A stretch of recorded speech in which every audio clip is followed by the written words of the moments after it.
everyone, and welcome back to Success at State. Last time we talked about getting oriented onto campus and just understanding where things are and a lot of the technical platforms that you are going to be using every day in the classroom. So, today we are going to talk about student affairs and what student affairs is at Penn State, the offices that are housed under student affairs, and the resources that are available to all students at Penn State and specifically at University Park. There are so many that there's no way I'd be able to cover them in one video. Some of them include the Off-Campus Student Support Office, the Piazza Center, Residence Life, Student Affairs, Finance Office, Communications and Marketing, Counseling and Psychological Services, the Center for Spiritual and Ethical Development, and the Center for Social Change and Belonging. And I could go on and on and on. There's so many, like the Office of Fraternity and Sorority Life. But I think there are a few key ones that are important for every student to know about, and that can be the most important in your experience here at Penn State. So one of the biggest ones is the Office of Sexual Misconduct Reporting and Response. Unfortunately, first-year students and freshman students are more likely to be victims of a sexual assault, especially within the red zone, which is defined as the first few weeks that first-year students come to campus. When they're unfamiliar, they don't know people, and they're just unsure of what is okay. They're in an unfamiliar environment, and it can be really hard to adjust and know who to trust. So this office is really important to be aware of because they can really help if, unfortunately, you become a victim or a survivor of sexual assault.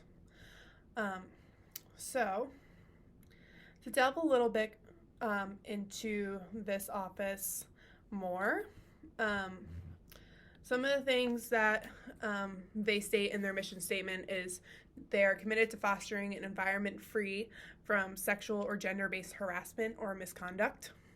They ensure compliance of Title IX, which is a federal law against that prohibits discrimination based on sex or gender of employees and students. So even if sexual assault is not something you are dealing with, they can also help for gender-based discrimination, which you may experience. If you're lucky, you won't. But it is a very real and prevalent thing, not necessarily just at Penn State, just in the world in general, and understanding where to turn to if you or someone you know is experiencing such discrimination, you know where to turn to. Next, I want to talk about counseling and psychological services, more often referenced as CAPS by Penn State students. CAPS has a physical building. You can go to the Student Health Center. It's at University Park, and every campus has their own version of it. But CAPS offers a variety of services for students on campus and virtually. It's available to all Penn State undergrad and graduate students, and it really is aimed at combating the national mental health crisis of college students and people on college campuses, including professors and faculty. It can be a really difficult environment for all of us to navigate. CAPS is really here to help. They offer counseling services, which you can take advantage of as an individual in a group setting with your romantic partner, or you can just drop in for different group sessions based on people who have a common interest as you. So you can hold ones for first-year students, for people of different backgrounds, or who have similar areas of trauma. A lot of crisis intervention services are done through CAPS. There are hotlines to call when you feel like you or someone close to you is in danger of hurting themselves or others. The crisis hotline should only be used in times of true emergency, and information about these hotlines and different resources can be found on studentaffairs.psu.edu under the directory. You can find counseling and psychological services, as well as any other of the student affairs offices. And then you can sort of navigate around the websites and find out specifics on all the resources for yourself, which is very important to do after this video. Next is the Office of Health Promotion and Wellness. So health promotion and wellness is pretty true to its name. The mission is to increase awareness and knowledge of health and wellness issues, things like alcohol, tobacco, and other drug use, body image and eating disorders, nutrition, the importance of living an active lifestyle, resilience, mindfulness, sexual health, and a healthy relationship, as well as stress, which all college students will face, and issues of sleep. Most students do not get enough sleep, and health promotion and wellness is really trying to promote healthy behaviors, and getting enough sleep and routine regular sleep is a big part of that. Then that kind of leads us into the Office of Campus Recreation. So Campus Rec is probably one of the ones I have utilized the most. They really serve the facilities and programs for students and faculty and staff, and even the larger Penn State community, with various opportunities for exercise and the active lifestyle. As a student, you have access to the gyms on campus, which include the intramural building closest to East Dorms. It's very nice, very big, very modern, with great equipment. The White Building, which is closer to Southeast campus, very close to the hub, so very central on campus. The Aquatic Center, which is also up by East Dorms. This is where you can do really fun things. Like one of my student organizations, we did the battleship experience where we were in canoes in a pool trying to knock each other out. It was really fun and a great stress reliever, and something that was really unique to participate in. You can also get employed by Campus Rec if you need a student job, need something to just get your mind off school, maybe pocket a little extra money, be able to do some really fun things and get some cool experiences. Campus Rec is a great employment opportunity as well. Moving on to an office that is relatively new on campus is the Office of Student Care and Advocacy. It's one not a lot of people know about, but it's located in the Buki building, which is near the hub. It really aims to help students who are facing a variety of challenges during their collegiate career. It's in a very central location and is really accessible to all students. If you have academic concerns or health and wellness concerns, financial concerns, if you have a really distressing or traumatic life event, this Office of Student Care and Advocacy is a huge resource to navigating not only academic policy, but directing you to resources like the ones we're talking about that can really help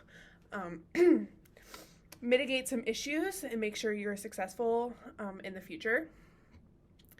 I am pursuing my degree in higher education, and student care and advocacy is something that I'm really passionate about and I will hopefully be pursuing in my career. So I'm very passionate about this office. As a student who faced my own distress events, I really believe that this office is why I am able to graduate. They helped me a lot, and I think it's incredibly important to spread the word about this office to students on campus, because a lot of us just don't know where to go for help. Next, we're going to talk about the Gender Equity Center. So, The Gender Equity Center is an office that supports students who have been impacted by sexual violence, relationship violence, stalking, harassment, and other just like campus issues that affect like the day-to-day climate that we are all in. There are survivor support and advocacy meetings. You can get assistance. There's events and programming that students can get involved in organizing or just participating in. A lot of sororities and fraternities help throw these events and also encourage attendance, so you might become familiar with it if you decide to rush a fraternity or sorority, because those populations can be vulnerable to some of these issues based on just the nature of Greek life. But it's very important, and they have a great mission of gender equity and prevention of sexual violence.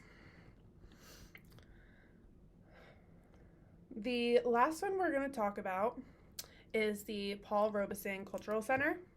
So this is located in the Hub Robeson Center, across from the Starbucks, which many people frequent, myself included. It provides programs and support to encourage and cultivate appreciation for diverse perspectives, experiences, cultures, and other underrepresented communities at Penn State. It's a very welcoming, colorful, warm environment. I highly suggest checking it out. There are ways to get involved. You can become a mentor for other students. It's a great physical space. It's very accessible and great for studying. It has a great history of being a place for underrepresented communities to meet other students like them and create bonds with people that they might not have met because they're not in the major or something like that, just by walking in the room and meeting people and being open to connection. The Paul Robeson Center holds the Student Black Caucus, Latino Caucus, APITA Caucus, which is the Asian Pacific Islander Desi American Student Association. These are organizations that you can get involved in and really advocate for those cultural communities on campus and create real strong bonds of friendship and family. So that is all we have time to cover today. Definitely encourage everyone to go to studentaffairs.psu.edu, find the department directory, check out all of the different offices. There are way too many to even cover today, and ones I didn't even mention. Student legal services, student orientation, transition programs, university health services in general. Take the time to go to the website, navigate through it, understand what is available to you so that if situations arise where you need it, you feel comfortable and confident finding the resources and using them. See you next time.